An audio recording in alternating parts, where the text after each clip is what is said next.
You're listening to Key Conversations for Leaders. This is episode number 14. Welcome, everybody. In today's episode, we'll be discussing how to think like a mind reader with mentalist Jonathan Pritchard. We'll be covering what is mentalism and why you want to think like a mind reader. We talk about a whole bunch of things, including communication, perception, the limitation of a reality. We also get into sales, marketing, negotiation, and why you never want to compete on price, as well as the answer to the existential nature of our reality. Marketing, sales, negotiation, and leadership are all about having conversations. Our ability to have success in all of these areas is determined by our ability to understand the people we're communicating with, their motivation, their beliefs, their values, and really being able to speak their language. That's what this show is about: better conversations for better leaders. Hey, everybody, and welcome to Key Conversations for Leaders. I'm your host, John Ryan, and today we have a very special guest, Jonathan Pritchard. Jonathan is the founder of the Hellstrom Group, an international consulting agency, author of Think Like a Mind Reader, and is a Fortune 500 mentalist. Welcome to the show, Jonathan. Hey, good to be here, man. Thank you. And I thought we'd start off, just like everyone else probably does in your world, by asking, especially for our listeners out there who don't know much about mentalism, can you hmm share with us just a little bit about what it is that mentalism is, and what do you do? You got it. That is a good place to start. So basically, a mentalist is a magician that has specialized in mind reading tricks. So, an illusionist is a magician that specializes in big boxes and making tigers appear. A card magician has specialized in card tricks and close up magic.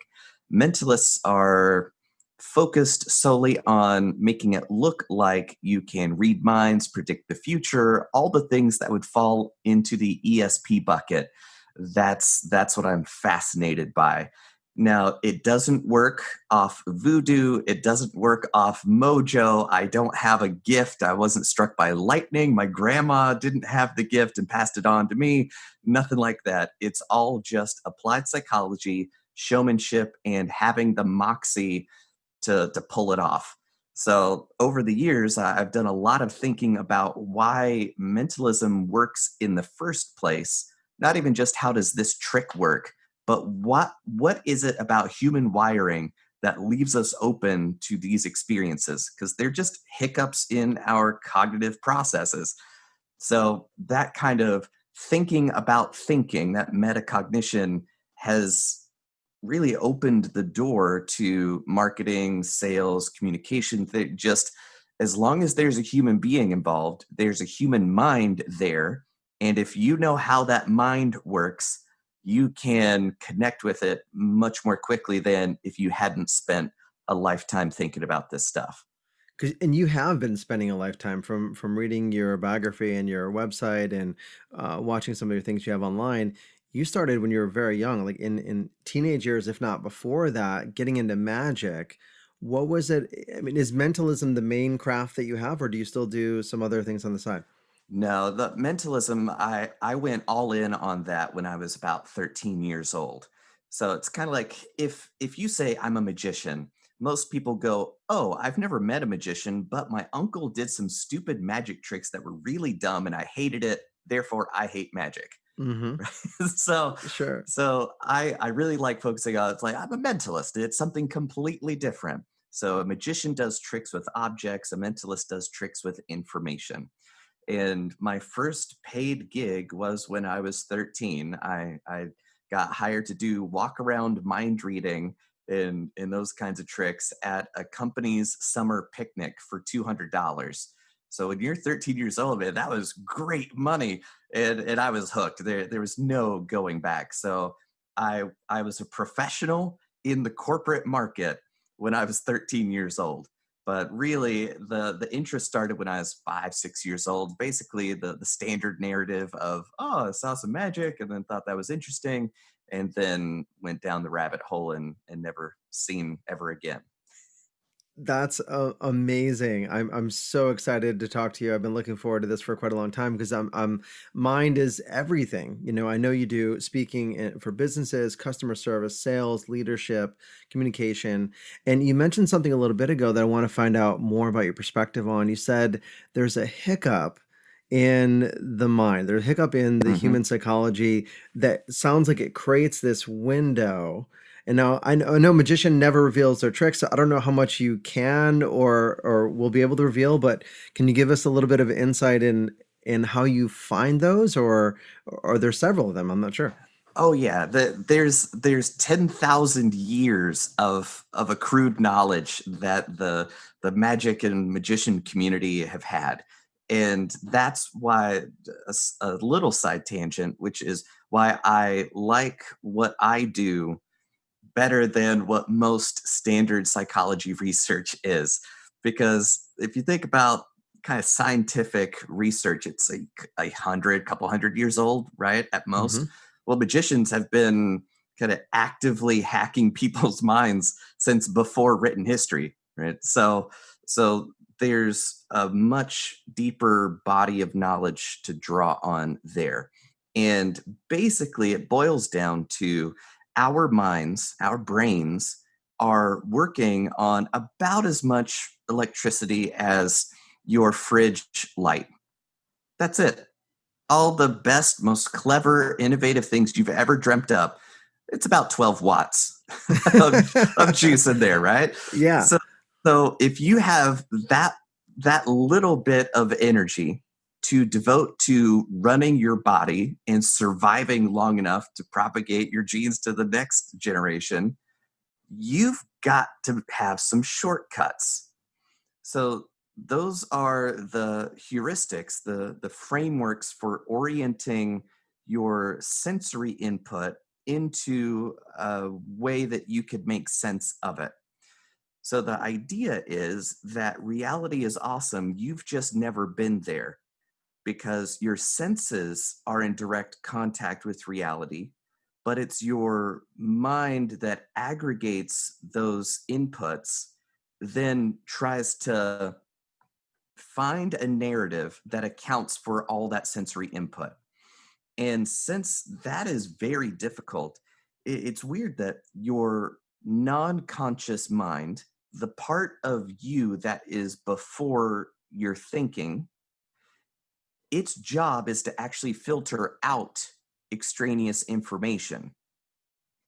So you aren't like consciously aware of almost everything that you could be experiencing.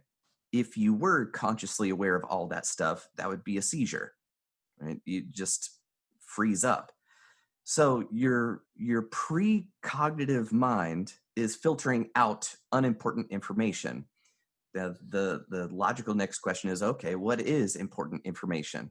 Well, that is a product of very early experience, childhood, your family, the whole nine yards. So as an example of those hiccups, it's kind of like, for 37 years I've been walking around, and for a lot of those I've been walking around on sidewalks. That's great. Okay. I know from 37 years worth of experience that sidewalks will hold my weight. So I don't expend a lot of cognitive processing power to test every step on a sidewalk. That heuristic works just fine 99.99999% of the time until there's wet cement and I don't notice it. Makes sense. So that framework is useful and correct until it's not. And you're not aware of it until it's already too late. So there is a constant narrative of what you think is about to happen that you aren't consciously aware of. So your non-conscious mind is constantly micro predicting the next moment based on its previous experience. And usually that maps so you're never aware of it going sideways. When there's a noticeable difference, that's the evolutionary process of saying, hey, there's something different that usually means scary. So your non-conscious mind pings your conscious part of your brain and goes, hey, attend to this. So you now spend some of your precious energy attending to something that doesn't make sense, that doesn't fit the framework. And it's usually a tiger in the grass. So you run away from it, right? Whether or not it's real, if you behave as though the threat is real, you're going to be much better off at a huge time scale. I'm talking about and kind of statistical sample size, right? So that's kind of those little mental processes that are happening all the time that you are never consciously aware of. So, in the framework of a mentalist show, the mentalist, i.e., me, I'm doing and saying things in the right way and at the right time for you to come to logical conclusions about that story that aren't actually true. So I'm letting you lie to yourself through my actions without an open stated falsehood. And since you are the one telling yourself what you believe is happening, you of course are going to believe it, even though I was the one who helped you get there. And then there's no way I could talk you out of it. No, I know he shuffled that deck. I know it. I watched him do it, right? Right. So if I say, we have here a perfectly normal deck of cards, you'd be like, that is the weirdest thing to say. What in the world does a normal deck of cards even mean? Can there even be a non-normal deck of cards? Wait a minute. So can cards be tricky? Wait a minute. Let me see those cards. I want to see if they're tricky cards, right? They might be. Like, oh crap, no, you can't check them out, right? Yeah. But if I behave as though they are normal, you don't even know you're telling yourself they're normal. Mm-hmm. And then when you think back, you're just like, no, there's no way to explain what just happened. Yeah, I've definitely seen that. Okay, so that's on the physical realm with the cards, and I think you're saying it's the same kind of thing on the mental. So I appreciate that analogy. So, but it's probably even easier than with the maybe it's not easier on the mental side than the physical side, because then it's all perception. Right. It's way more difficult for people who don't think this way and really aren't world-class experts at this to identify what those thoughts are that are derailing them, right? Because actually, here's an example. It doesn't work so well over here because we got a lot of technology between us, but Sure. in my live presentations, this is one of my favorite examples. So legit, you out in podcast land, hello, thank you for listening. If you want to follow along, genuinely follow along if you're in a place where it's safe to do so. If you're driving, just word picture imagine this. But John, if do you have a cell phone on you right now? I do. Okay, so turn it face down if you would. Okay. All right. So some terminology. So you've got the lock screen. So if you just lit it up, you've got the lock screen. Mm-hmm. Then you scan your thumbprint or you put in your code, and then that would be your home screen. Now, you Mm-hmm. might have multiple pages, but there's usually one that's the primary home screen. Yeah. Mm-hmm. Yes. All right. So think about your primary home screen. Mm-hmm. And are you left or right-handed? Right-handed. Okay, left-handed people are just naturally better at this, so good luck. You're going to fail, but it's okay. So think of your home screen, and in the upper left-hand corner, there might be a widget or a folder or an app icon. I want you to imagine exactly what that is. Okay, you got it? All right, so I don't even know if I do. I think I do, but yes. okay, right, Okay. because the research says that we look at our phones at least a couple hundred times a day. Mm-hmm. And you've seen this a couple hundred times a day for how many days have you had this? Oh yeah, And years. I got it. You I can't think I got even it. be aware. Okay, cool. I think I got it. I may not. We'll see. All right. So in just a moment, but not yet, kind of like when I count to three, what I'd like you to do is to turn your phone over, light it up, unlock it, check your home screen, then put it face down. Got it? Mm-hmm. Okay. 1, 2, 3, go. Check.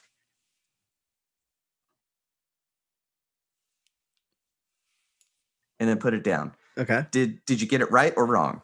Totally wrong. All right. So about 60% of the audiences will get it wrong, right? Which to me is absolutely fascinating. Now imagine if I had said, oh, $500 if you get it right? You still would have gotten it wrong, right? Yeah. Yeah. Now here's the actual point.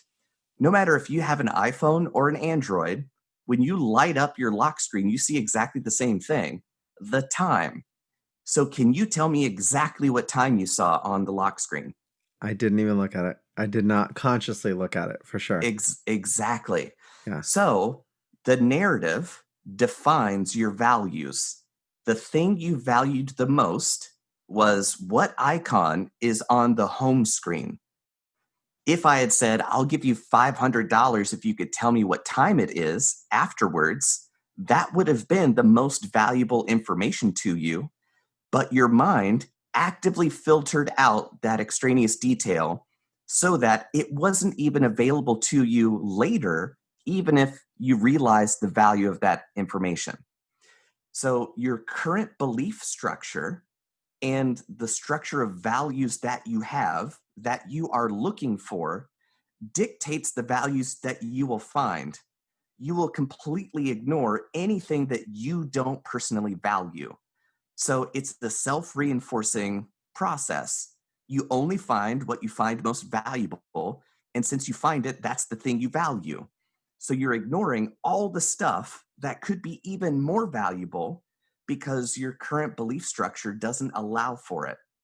You literally are living a self-fulfilling prophecy every moment of the day. But that is a rock solid mental process that is always running. You can't escape it. And I just proved it. That's exactly what's happening. So that thing alone should be absolutely terrifying to everybody, to fully realize that it is an active process, that you are ignoring the most powerful elements available to you 24/7, all day, every day, your whole life. The life you're living right now is the result of the highest values you hold right now. And you aren't going to see what you're missing. You just can't. Now you say it should be terrifying. For Yeah. me, immediately I'm thinking about, and I want to transition into conversations about like how does this apply to business and leadership. Hmm. I think it's exciting. It puts me in charge that I can, if I consciously unpacked my beliefs and, as you say, my Right. values, But and you I think can't. I You can't. can't. That's the terrifying part. You can't consciously unpack your pre-conscious processes. Can we not do that through looking at behaviors? You can. It's just that you aren't the best qualified to explain your decision making because you've never been aware of the decision making process. You've been aware of the answers that your decision making process has given you, Fair enough. Because we right? make decisions emotionally and we justify them after the fact. We Exactly. build the story exactly as you're talking And about, which it's I love. pre-conscious. Hmm. It happens before you're even aware of it. The non-conscious mind serves up the decision you've made. Then your rationalizing mind makes up a narrative to fit the decision you've already made and frame that as the most logical. No, see, I'm still like, I get it on the beliefs and the values, and then I'll say goals. Okay, Uh-huh. surely we experienced, hey, you have a goal to remember what the icon is. Now go verify that your model was correct. I had a goal in mind, and that caused me to delete everything that was irrelevant to that goal. Is that one of the pathways that you teach to people in your speaking and consulting on how to harness this power that we have? Right, exactly. A big part of it is having people who are outside your frame of reference, outside your context, who can identify those beliefs that are in action by virtue of the decision making and the arguments you come up with, right? Be like, okay, here's what we're going to do. Well, that won't work because of this limiting belief, that limiting belief, and that limiting belief. And then say, well, that is your reality, and those are your real limits because that's what you believe is wrong. But just imagine for a minute that it wasn't that way. What would you be able to do then, and then actually be able to do it? You're like, holy crap, I couldn't even imagine doing that, right? And that is the magic phrase to me. And that phrase alone is really what got me into the coaching and sharing and teaching this stuff. Because my background as a performer, I performed at hundreds and hundreds of colleges over the course of 10 years. And after the show, I'd have a line of college students, 45 minutes long, signing autographs and signing posters and stuff, right? And then, man, I can't even imagine doing what you do is the most common thing I heard. And I realized that they mean it in two ways. The Hmm. first one is very direct. I can't even imagine how you do those mind reading tricks. Are you sure you're not psychic? Yes, I'm Mm-hmm. sure I'm not psychic. The second one is, I can't even imagine being a professional mentalist. Wait a minute. So you just travel around pretending to read people's minds and people pay you for it? Like, is that a job? Like, did you go to college for this?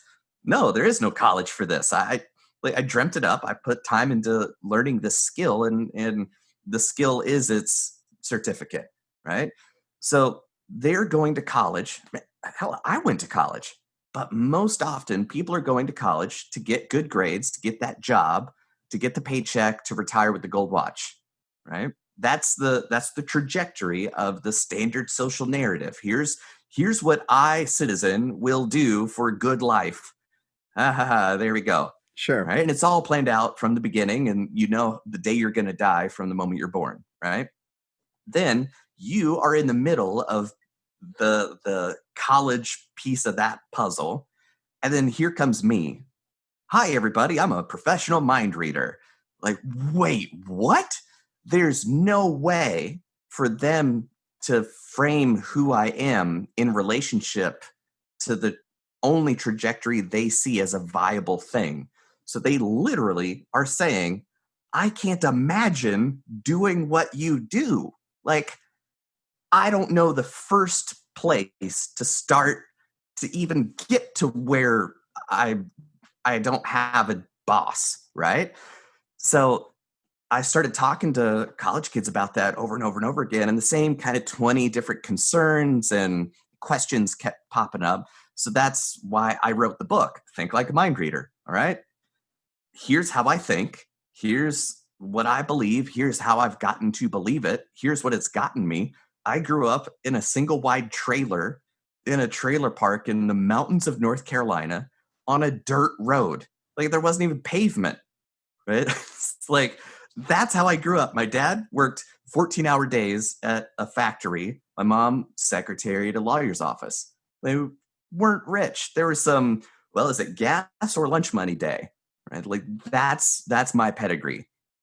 And now I travel the world and I get paid to think weird stuff. Like, how in the world do you get there?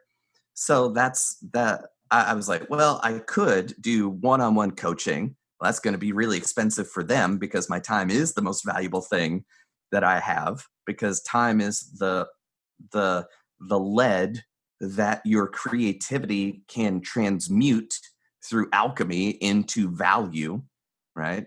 So what's the best way for me to spend my time to help as many people as possible? Okay, I've got to write a book about all this stuff. And then the book comes out, and then people go, hey, would you come like, speak to our group about all this stuff? This stuff's fascinating. So that was kind of how I made the transition from Vegas performer, entertaining the troops overseas, that life into kind of, okay, here's behind the scenes.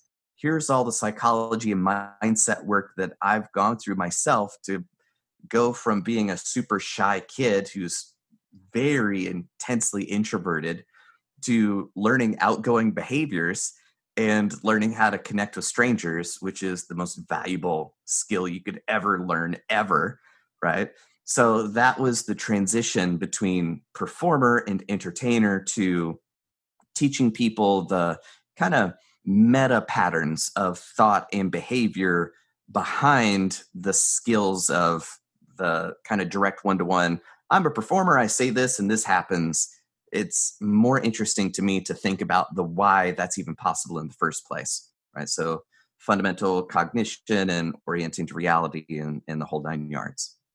What Yeah. does it mean to you when you do presentations these days or work with leadership teams on getting them to think like a mind reader? And some of them, they don't want to necessarily get up and perform like you do. What does that mean to them on a day-to-day basis? It means that I always like to ask people, okay, if you could actually read minds, what part of your life would be better? What benefit do you want out of like being able to actually read people's minds? If you could, even though you can't, right? That is what learning to think like a mind reader can get you without having to be psychic. Because let's work backwards. Great business is the result of competence and the ability to communicate that value to a marketplace. So it's communication skills that you're building a relationship with your leads, with your current customers and clients, and converting them into raving fans, right? So your relationships to your clients, to your leads, to your employees, to your resources, to the challenges, to yourself, relationships are the most powerful force in all of our lives. Communication skills are the upper governor of the quality of those relationships. So if you can't communicate well, you're not going to have that great of relationships, right? Communication skills are a function of how well you can deliver information in a way that the hearer will understand what it is that you're saying. And so communication isn't just saying a whole bunch of words, it's being able to understand the person I'm talking with hears things this way. So I will put what I'm saying in terms they will understand to be more adept at facilitating that connection. That is more effective at building good relationships than demanding other people speak your language, Totally. right? So it's kind of the difference between that American caricature of traveling abroad and be like, you guys should learn to speak English. It's like, well, you're their country now, right? Yeah.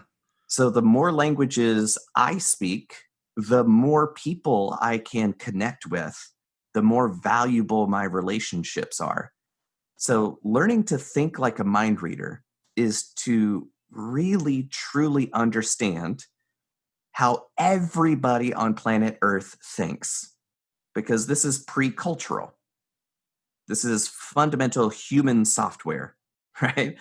So it's basically giving you admin privileges to the human software when most people don't even make use of the restricted user space they're in, right? So that's what it is to understand communication more fully, to improve their negotiations, to improve their coaching and leadership, reducing misunderstandings and wasted time, wasted opportunities, land more gigs, right? Win more business.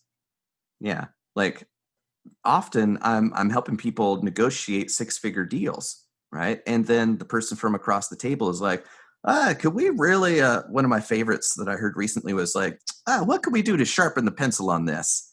I was like, that is a fascinating turn of phrase. By what do you mean? He was like, well, get better on the price. I was like, no, we know what it takes to get you what you're asking to have done. We'll never, ever, ever be the cheapest. We don't compete on price because we will never compromise on quality. So, no, I won't let you pay me less because you will only be stealing from your own results.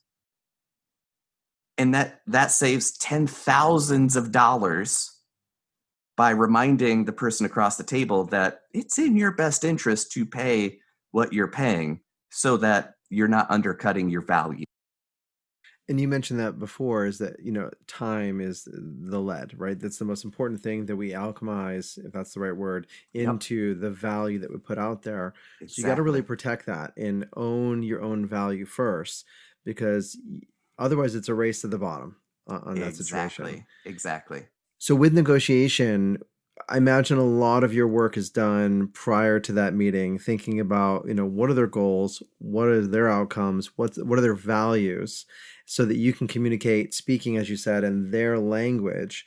Is there a process that you do ahead of time, a process you do during the negotiation? Like, what's some of your favorite negotiation concepts or strategies? Ooh.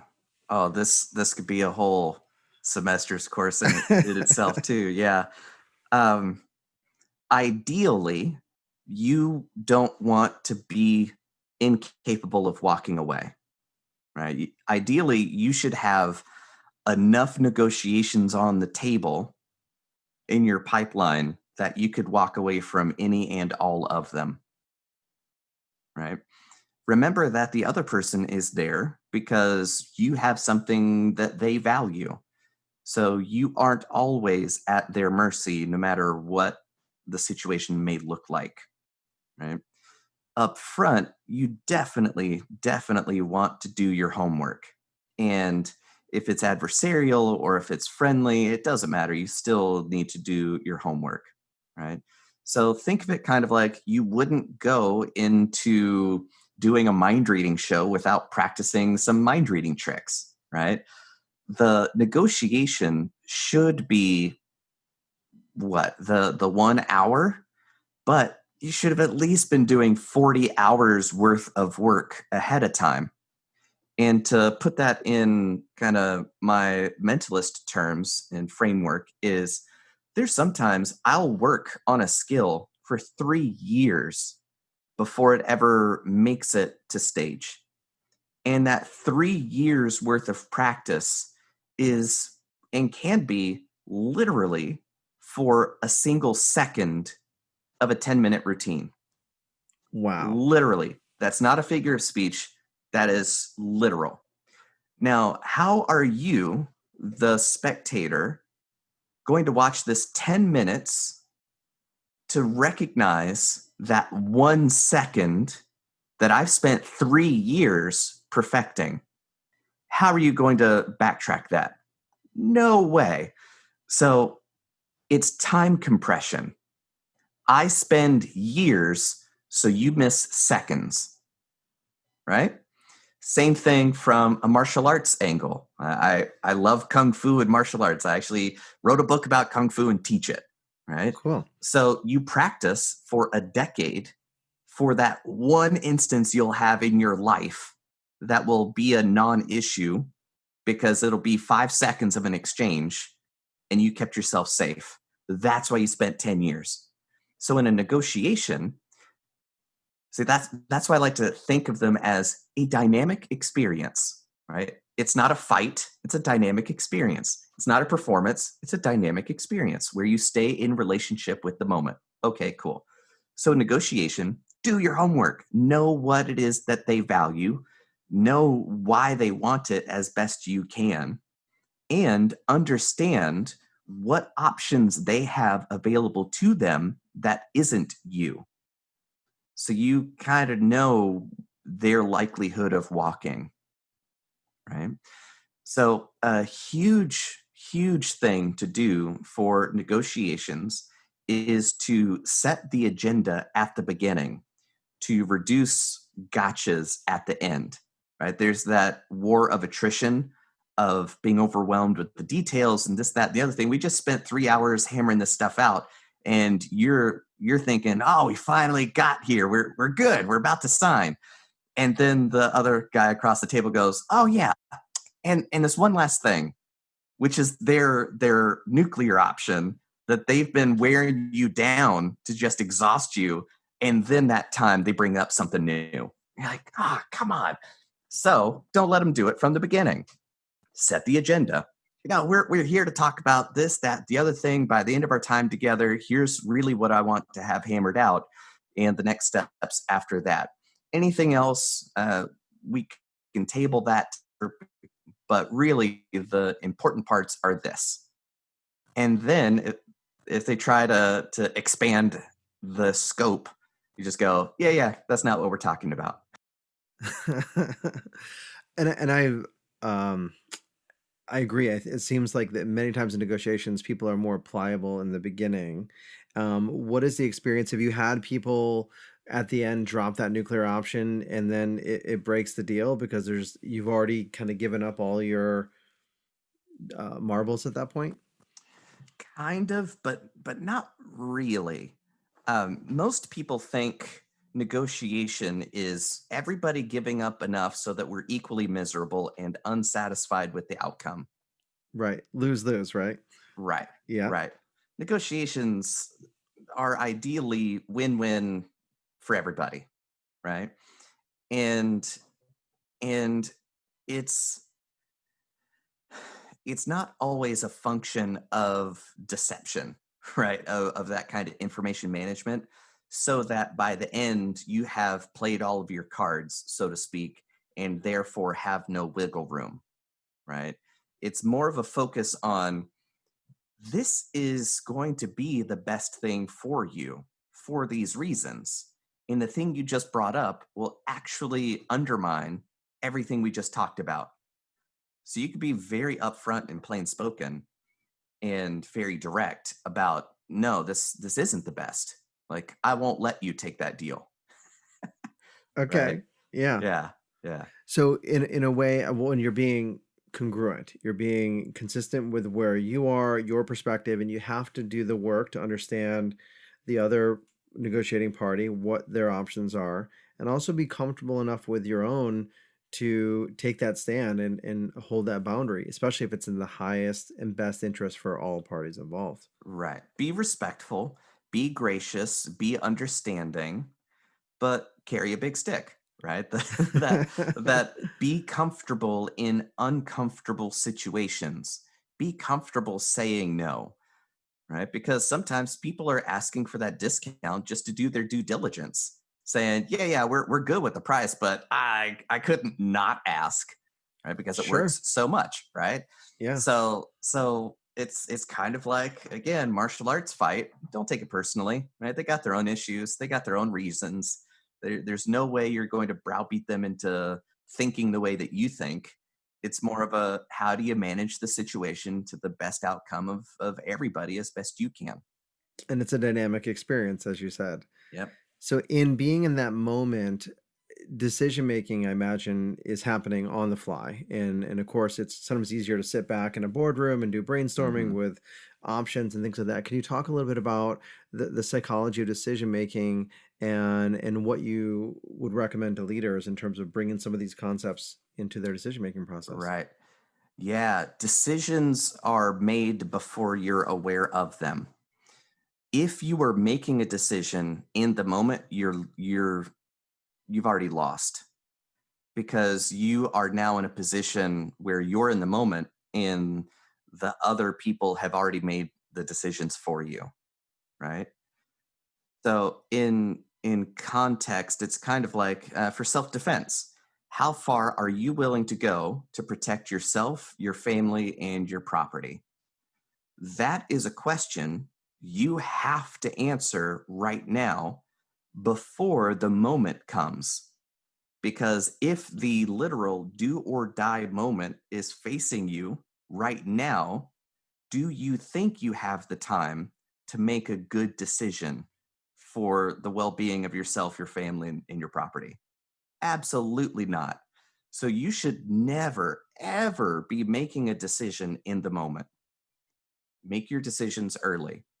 And the way I like to think about this is early on, like, I was super shy, right? I had a very difficult time even talking to friends and like servers at restaurants. I'd be embarrassed to ask for ketchup, right?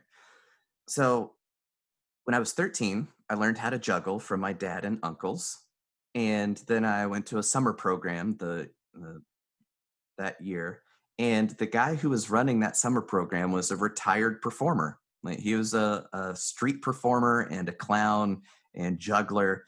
So he goes, "Oh, you know how to juggle tennis balls. Do you want to learn to juggle pins?" I'm like, "Yeah, sure." So now I could juggle pins and get positive feedback from it.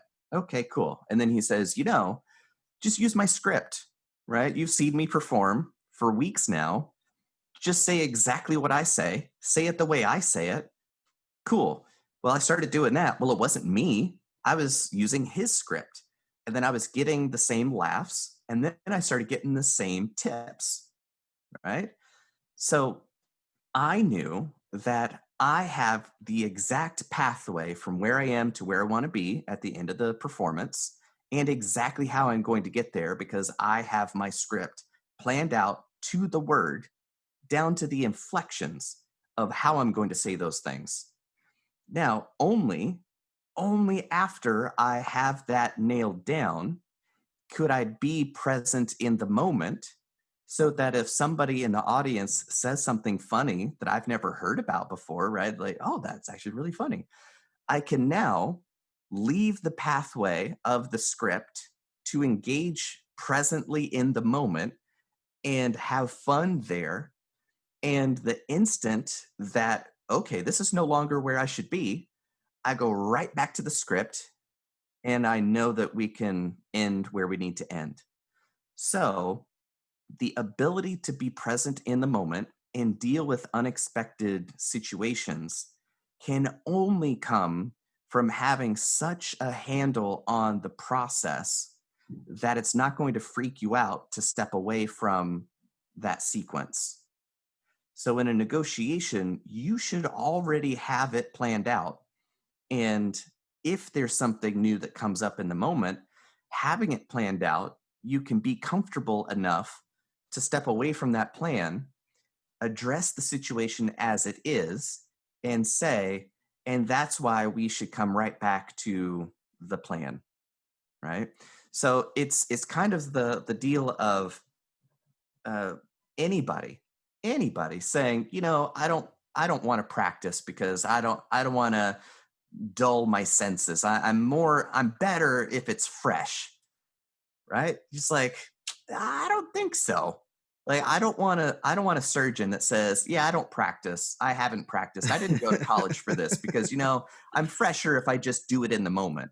Yeah, So amazing, phenomenal musicians can improvise in the moment only because they are masters at their skill and are competent, right? So you can't just wing it. You're not going to be better in the moment if I don't prepare for it. That's all fundamental misunderstandings of what excellence requires of you. So yeah, absolutely. Yeah. time compression. Spend an inordinate amount of time for that moment and thank me later. Give me 2% of those increases you get in those negotiations.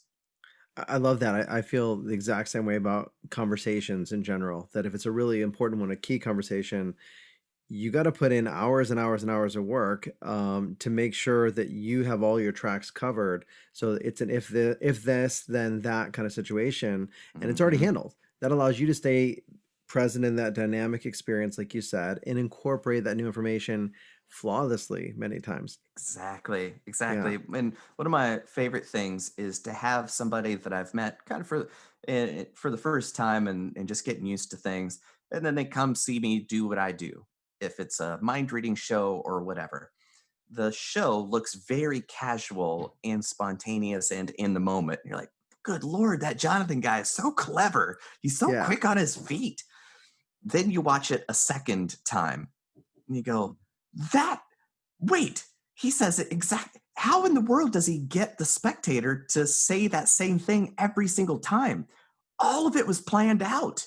Oh my God, he's a mastermind. Every single moment was planned down to the nth detail. Oh my, everything I thought was just he was saying it for the first time. He said it 10 years in a row. Oh my God. Right. So that's the only way that it should look natural is because you've unnaturally spent years learning to look natural doing unnatural things. Naturally. Exactly. Makes sense. Perfect. It's just So, that easy. yeah, just spend a decade. I love that you would spend 3 years, and I totally believe you when you say 3 years perfecting something that to the spectator it's a second, but I imagine it makes it that much. It's a critical part. I imagine it's a critical part of that performance that makes or breaks that particular set or that aspect of the set right there. Exactly. That's Yeah. amazing. So preparation, recognizing we live in a subjective world. We don't see reality is a cool place. I love how you said that, but we've never been there. We've never been there. So everything that you do in thinking like a mind reader is getting into the other people's realities to understand where they're coming from, thinking through as much as I possibly can so I can be present in that dynamic experience and then adapt on the fly and make it Right. look, as you said, natural. Right. Beautiful. So a good mental exercise to start to appreciate what in the world this weirdo stuff I'm talking about is imagine the computers that we are using right now to communicate. All right, cool. Their world is nothing but ones and zeros.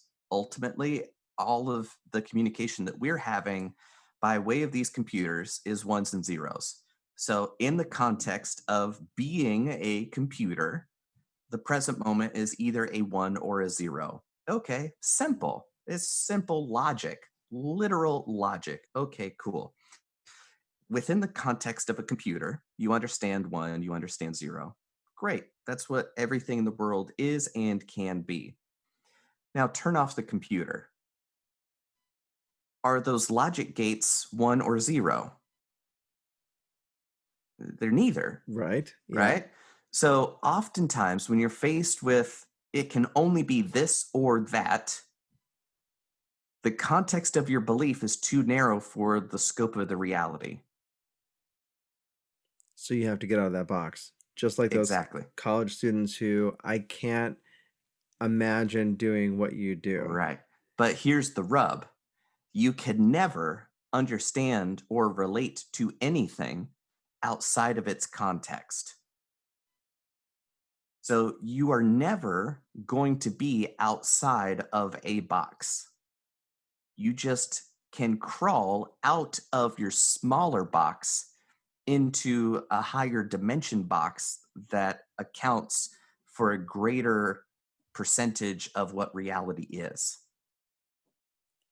Is there infinity comes to mind, but is there a limit to that? Is there a goal of I have inklings that that is what all the gurus through time are talking about, unity consciousness and universal awareness and that kind of a thing.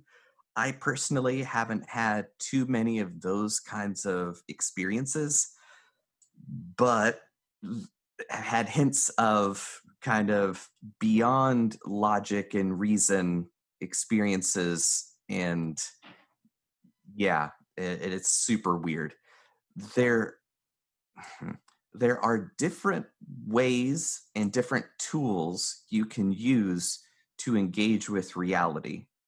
Logic and reason is phenomenally good if you want to get to the moon or throw a grain of rice into one single stadium seat from 5 miles away, which is exactly what we do with Mars landers, mm, right? hmm That's basically what we're doing there.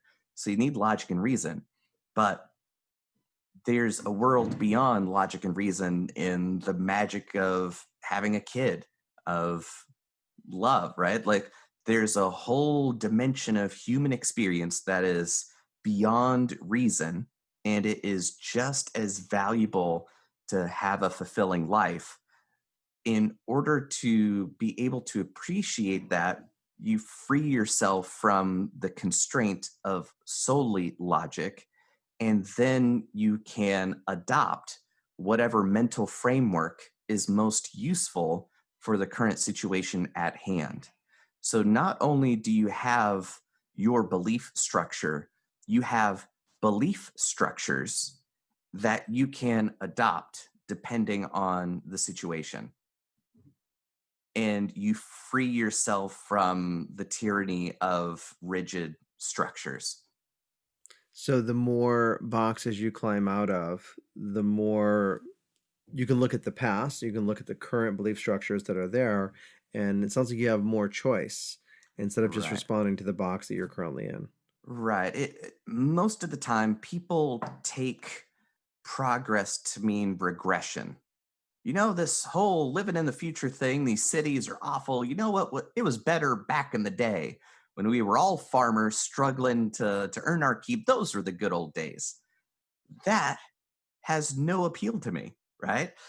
Progress and improvement is a transcending of the current limits and integrating the useful pieces into a new way of relating to reality, right? So it's not a regressive thing. It's not a going back to a childlike sense of wonder. Like, I don't want to be a kid anymore, right? Like that. No, I want a fully realized appreciation for the marvel of reality, right? That is totally different. So it's more of learning to dissolve if then or yes no binary false dichotomy option living. Oh, you're not a Democrat, so you're a Republican, right? Like, hey, there's a lot more options there, right? Yeah. Like, so if you live your life solely as a function of false dichotomies, and you wonder why your existence lacks meaning, you're kind of limiting the scope of the appreciation you could have for the dynamic, messy thing that is the universe that you have grown from and are a part of your whole life and will still be as your life unwinds after your death. You've never not been a part of the universe. Like, billions of years Sure. conspired to arrange these particles that I call Jonathan. They were there before I was born. I'm here now. And these parts, the mind, who knows where the mind came from and goes. So I've got sneaking suspicions that mind is the only universal thing, but that's wacky, far out there stuff. But it's kind of Meaning like, that all of the universe is like consciousness with a capital C type thing? yeah, yeah. Okay. Like Yeah. we are pieces of the universe alive to experience the universe. That is such a weird holographic self-referential fractal thing that it that doesn't make sense. So the only cause in the universe is mind. Everything else is a function of mind and the substrate through which mind is realized. I love it. I love But it. that doesn't really help in negotiations. So, you know. Well, I think we Right. could make a case for it. All that there is mind. And so we are two subsets of a larger mind trying to resolve into a higher level of existence, into a bigger box for both of us. Right. So, Integrate, yeah. associate, connect, So relate. fun. So Yeah. fun. Jonathan, at some point, if you love, I'd love to have you come back and we can go even deeper into the existential nature of our reality and the perceptions of mind if you want. You got it. What's the best way for our listeners to get connected with you and to stay in touch? Well, let's see. The best way to stay in touch is actually just follow me on Twitter, _Pritchard. Basically, think of that as you and I are locked in a car for 14 hours, and whatever weirdo stuff I think of, I'm going to say it out loud over there. So it ranges from art and painting to crypto stuff to sovereign computing and network systems and freedom and liberty and all sorts of weird stuff. I go all over the place over there. So if you want to peek inside my mind, find me on Twitter. I'm super easy to find there. If you want to dig in and engage with my ideas and training, go to mindreaderuniversity.com. Enough people were like, wait a minute, did you go to college for this stuff? I was like, there isn't one. but I'm going to make one. I love it. So that's where I put my video courses and have links to my books out on Amazon and t-shirts that say freaking mind reader on them. Just I got a full suite of ways that people can give me money. So go for it. So fun. So fun. Awesome. I'll put the information in the show notes as well and look forward to connecting with you more on Twitter. Thanks again so much for being here, Jonathan. It's been an absolute pleasure. My pleasure. And thank you so much. I'm honored to be able to share my thoughts with your audience. I genuinely appreciate it. To connect with Jonathan, again, go ahead and visit mindreaderuniversity.com, or you can find him on Twitter at @the_Pritchard. Thanks for listening to Key Conversations for Leaders with your host, John Ryan. If you enjoyed the show, please let us know. Give us a rating or write a review. If you have a question, send me an email at john@keyconvo.com. And if you haven't already, you can connect with me on Twitter @KeyConvo or on LinkedIn under John Ryan Training.